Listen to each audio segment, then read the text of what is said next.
Okay. Yep. All right, this is the City of Green Bay Finance Committee meeting starting at 4:35. Present is Alder Grant, Alder Hinkfuss, and Alder Galvin, and Alder Johnson we know is on his way here. He better be. I would entertain a motion to approve the agenda. There he is. Motion to approve. Shoot my text. What's that? Did you get my text? I turned my phone off, so I'm sorry. There it is.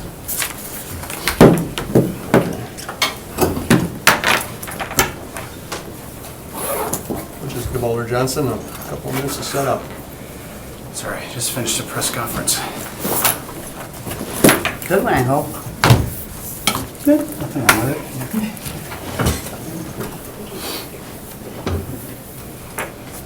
I'm good, Billy. You can go ahead. All right, so let the minutes show that Alder Johnson is here.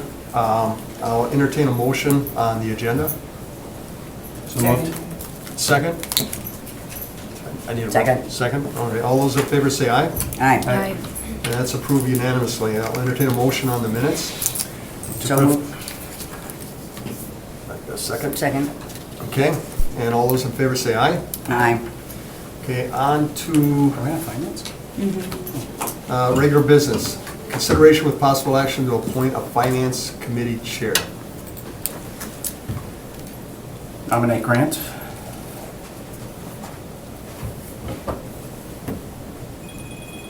Sorry, I don't know why that's doing that. Okay, any other nominations?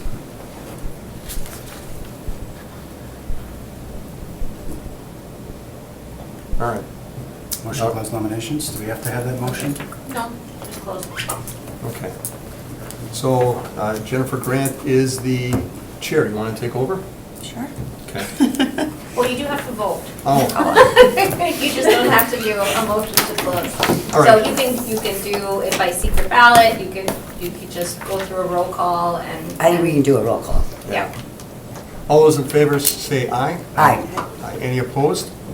And that passes unanimously. It's like everybody also forgot what a roll call is. It's okay, it works. We voted, it's All right. fine. That's what they did last night. Okay, so number 2, consideration of possible action to appoint a finance committee vice chair. I nominate Kathy Hinkfuss. Nominate Alder Johnson.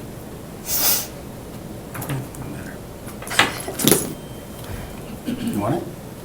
Well, you're chair of the council, so, yeah. Yeah, I'm fine with that. Just a moment, for staff, I'm being told people on Zoom cannot hear what we're saying. We had that problem last night, too. Yeah, I was Yeah. just gonna say. Is there a speaker around here? Is that a speaker? No, I thought you guys said it was over there last night. Rob, can you hear the meeting? I can hear the meeting from the people speaking in the room. It is quite difficult to hear Alder Galvin. Should we move They had down? the same problem last night. They couldn't fix it. The recording was fine though. Yeah, That's what mine because it says. apparently comes through a different system. Okay, It's two different things. okay. Zoom is one and the meeting recording is. Rob, can we try one more time? Can you hear any better now? Can you have Alder Galvin say something, please? Hi, Rob, how are you? That's much better. Okay, I changed the setting on my computer. Thank you, Rob. Okay, so then all in favor for Alder Hinkfuss? Aye? Aye. Those opposed? Okay, motion carries. So then number 3, consideration of possible action to approve the purchase of a 2025 Chevrolet Silverado 3500 HD truck for the fire department. The total cost for this purchase with options will not exceed $54,000 and funded by 2024 borrowed money. Move to approve. Second? Second, okay. Okay, all those in favor, say aye. Aye. Motion carries. Number 4, consideration of possible action to approve the purchase of a 2024 Chevrolet Silverado 2500 HG for the fire department. Total cost for this purchase with options is $58,173.14. This is being funded by 2024 borrowed money. Move to approve. Second? Any discussion? No? All those in favor, say aye. Aye. Aye. Okay, number 5, consideration with possible action to approve the purchase of a G2 fire station alerting system. Total cost for the purchase with installation is $988,984.72, funded by the 2023-2024 borrowed money. Move to approve. Second. Any discussion? Yeah, I just want to ask a Yeah, question. yeah. Is this for an existing fire station? That'll be for all of our fire stations. Oh, for all of So, yep, it actually increases capacity at the dispatch center and then all of our fire stations for quicker alerting and better response. Cool. And can it be moved? Yes. Okay. Yes. Perfect. Any other questions? Okay, all those in favor say aye. Aye. The motion carries. Number 6, consideration with possible action to approve the purchase of 35.875 acres of land, parcel 21-199, for the expansion of the Grandview Industrial Park. Any questions? I'll make a We'll just have motion. staff give an overview on this one. Okay. Yeah. I can take that. All right, so staff has actually been working on this for quite some time with the Economic Development Authority. You might recall we recently dissolved the Economic Development Authority, so now the Finance Committee is the appropriate body to consider these sorts of purchases of city-owned land for industrial expansion. We have been looking at this parcel for quite some time for expansion of the Grandview Industrial Park.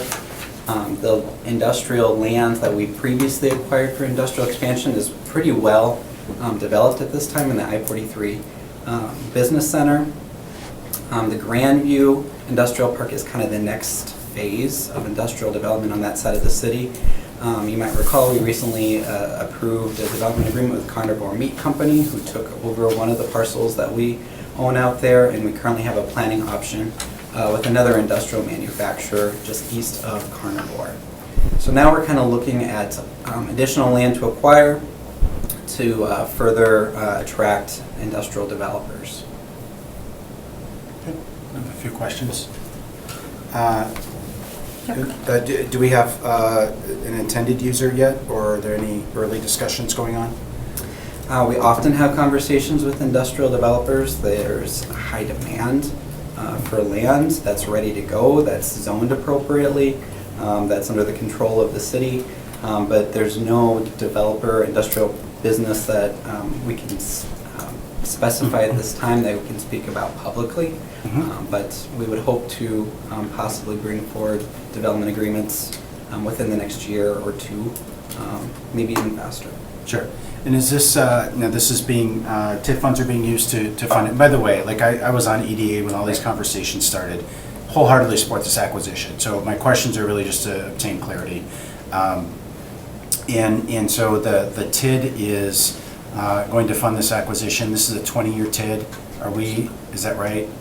Yes, this is the Grandview Industrial TID, which is a brand new TIF district created, I think, 2 years ago. Pretty recent, so we've got a lot of life on this. The only development agreement that we have in that district right now is with Carnivore. I believe that's a 20% PAYGO. Correct. So there's quite a bit of increment coming into that district right now. So we anticipate being able to generate quite a bit of new increments to be able to cover the cost of this acquisition. And that's what I was getting at, is if we were planning to use all increment, or if there was any expectation that we'd have to borrow for any of this. I might defer to the finance director. At this point, we would expect to use TID increment. It may be, at the first year or two, you may have a negative TID, but with the expectation of Carnivore and any other new options, that there would be enough increment that would bring this back out within a couple of years and make it a positive fund balance again in this TID. Right, okay. And then, as far as the, when I recall, Matt, on EDA, when we were doing this, we had kind of done a survey with the property owners in that area. And it was determining who was ready to sell, like now versus 5 years versus 10 years, maybe never. Sure. And so it was, really kind of meant to take sort of a straw poll, right, on where the appetite was for the owners at that time. So I presume this is one of those owners that was just ready to sell. And I'm curious as far as comps, when we sort of came up with this purchase price, did we use any other types of comps to determine that, kind of what the, I guess, fair market value was of that particular property? Yes, staff felt pretty comfortable with this purchase price. At $33,555 per acre is competitive. Okay.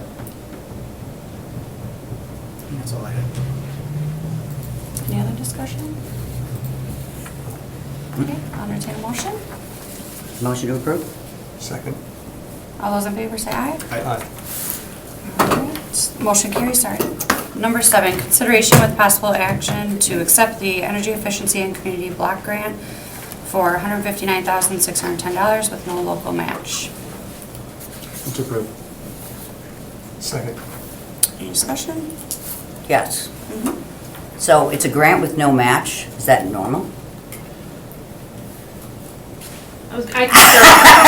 Just the way you phrased it, in here was really. No, I don't think, I think that's a question that many of the alders and most people typically want to know, is if we're getting $159,000, what does the city have to put in to actually get that money? Oh, in so this that's case, why you it is, listed it yes, that there's way. no match. Sometimes there's 2 to Okay. 1 match, sometimes it's 50-50 match, 75-25. Okay. This is a situation where we will get that $159,000 and the city does not have to put anything in to match, to Okay. get that grant. Correct. This is a pretty rare occasion. Okay.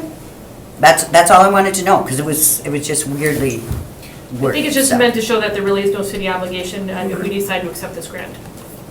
Yeah, typically when we get a grant coming forward, we want to make sure that committees and the council know what the total cost of the program is, and then where the various funding sources are, what's coming out of the grant, and then what's the local match from it. Here, in this case, there is no there's local none. match.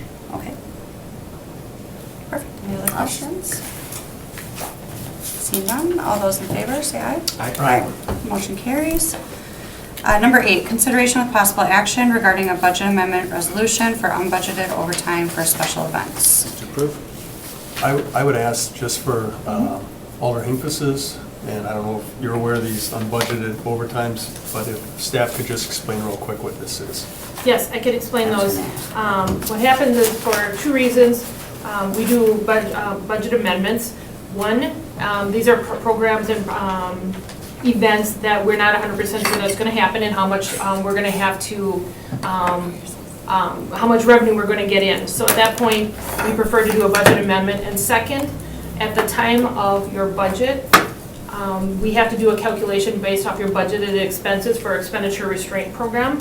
And so I do not want to include expenses that I can't guarantee that these expenses are going to be incurred, and that increased my expenses, which could cap me into my expenditure restraint.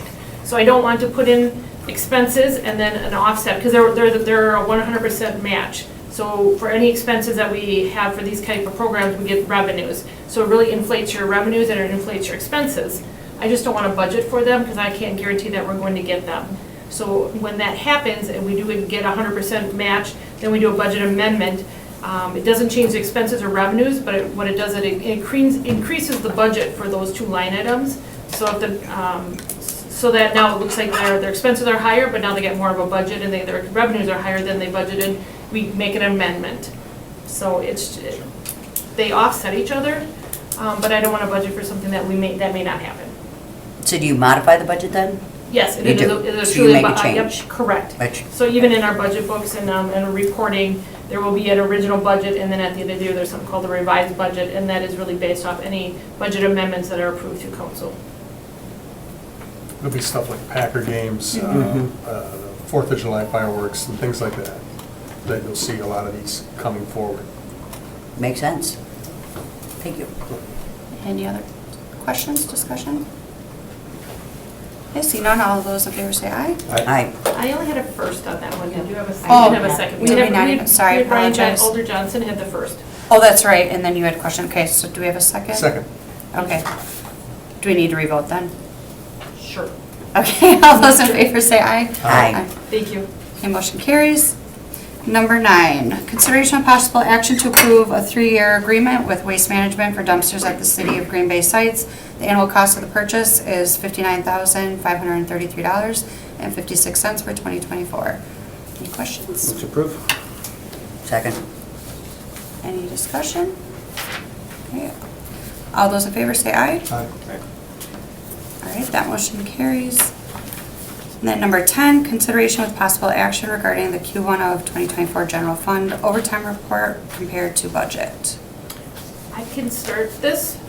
There was, at the time of the 2024 budget, there were several departments that asked for more overtime within their budget. And there was, at some point, management decided that we weren't going to put as much overtime in, so that what would happen is that we'd have the departments come back to the finance committee on a quarterly basis, let it explain where their numbers are, and if at the end of the year they still are in need of additional money, that they could ask for additional funding for that overtime.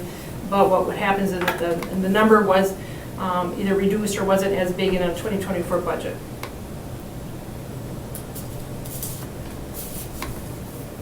So in most cases, what you're seeing is, I kind of tried to do a recap. We have several different reports, but I wanted to I ran just a system-generated report, and then on the report page, we got some information from the smaller departments, administrative, IT, police gave you a memo, fire gave you also a short memo, and then Public Works kind of cut and pasted on and every one of the little categories where they're running. Park and Rec also gave an update. So I assume your intent is to bring this in quarterly, you said? Correct. Yeah. I mean, there's no, I don't know, nothing here screams urgent attention, so. Nope, this is just a quarter one update. Nothing, yes, correct, nothing looks like it's out of line at this point. Okay. Make a motion to receive and place on file. Second. Okay. All those in favor say aye. Aye. Aye. Motion carries. Number 11, consideration with possible action to approve the Claims Committee reports for February, March, and April 2024. So moved. Second. Okay. Any discussion? Receive and place on file, Bill? I Yeah. assume? Okay. Any discussion or questions? Seeing none, all those in favor say aye. Aye. Motion carries. Number 12, consideration with possible action regarding the litigation matter of Bates, sorry about that, versus CVMIC et al. Any questions on this one? Do we need closed session? I would let the attorney, I know an email was sent out. If you have questions, then we would have to go into closed So session. I read the email, I'm in agreement, but if anyone else has any questions, we can certainly go into closed session. Yeah. I'll take a motion to authorize? Motion to approve? Motion to approve as recommended By staff, yeah. by staff, I'd yes. make that motion. I'll second that. Okay. All Yeah, those- Real quickly, just a point of, just so that, for clarity, CIVMIC, that's the city's insurance carrier, so that Okay. everybody understands what that is. Yeah. Perfect. All those in favor say aye. Aye. Aye. All right, that motion carries. And then F, informational. Number 1, 2024 contingency account, $240,350. Do we have any questions on that? I just have a question. Where does the contingency account come from? Okay, so during the annual operating budget, there's a line item that we set money aside for things that come up throughout the year that we just did not anticipate. So we started with $250,000 for the contingency budget. At this point, there was $9,600 that was used for a Park and Rec request for forestry, either way. And so we're down to $240,000. So when something comes up, goes over budget, something that was unexpected, and the department does not feel that they're able to put that within their operating budget, they'll come back to the finance committee and see if they can get approval to use some contingency dollars for this item that was unbudgeted.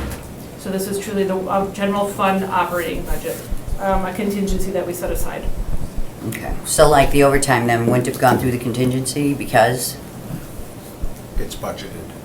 Overtime The is. overtime, what you're saying earlier was, those are ones that we did not expect, but those have a revenue offsetting. So that for every expense dollar that they're incurred, they're offset with a revenue chargeback. So if you, like you said, as Alder had said earlier, if it's the Packers for every event, Okay. we have expenses, but then we bill them back, or some other special event will bill back. And so then there's really no true expense to the line, to the budget, because there's a revenue offset. This is when you have an expense that we just did not anticipate, or a department's gonna go over in one of their line items, and there's no way for them to make that up. Okay. If we had a natural disaster and they blew through their overtime budget, say police and fire, then contingency could potentially pick up some of that. Okay, Any other- just trying to understand it. Yes, Good, No. very good. That's $250,000 in there. Any other discussion? Entertain a motion? Mr. Adjourn? Or do we need to do the next, oh, do I say the next finance committee meeting? Yeah, usually I just read it and then Okay. there's no action required, it's informational. All right, the next finance committee meeting will be held on May 14th, 2024 at 4:30 PM. Mr. Adjourn? Second. All those in favor, say aye. Aye. The next meeting, I'm gonna. Hey, Matt, I knew there was one more Okay. question I had, and I couldn't get it in a moment. I have to go